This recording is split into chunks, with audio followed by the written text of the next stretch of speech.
Welcome to day 2 of the Conservative Party conference here in Birmingham, where we've just heard Philip Hammond, the Chancellor, setting out his vision for the British economy leading up to his autumn statement on November the 23rd. His speech was dominated, as with everything else at this conference, by the question of Brexit. On Sunday, the Prime Minister, Theresa May, opened the conference setting out a timetable for Brexit. She wants Britain to start negotiations to leave by March 2017, and that means we would expect Britain to leave the EU by 2019. Now, she described a vision of Brexit which sounded a bit like she was aiming for a complete break from the EU, leaving the single market, leaving the customs union. That was certainly how it was presented in the press this morning. And on Monday morning, we saw the pound fall quite sharply to its lowest level against the dollar for 3 years. That was the backdrop, really, of what Philip Hammond had to say here at the conference today.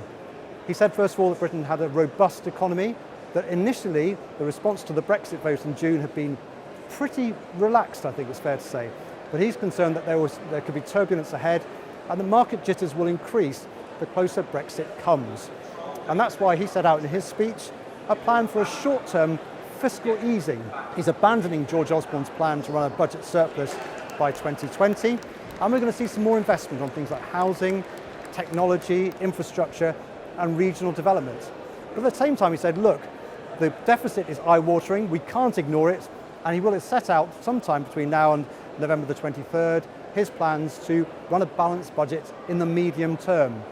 But I think the interesting thing reading between the lines is that Philip Hammond believes that although the initial response to the Brexit vote has been fairly calm, that worse times could lie ahead.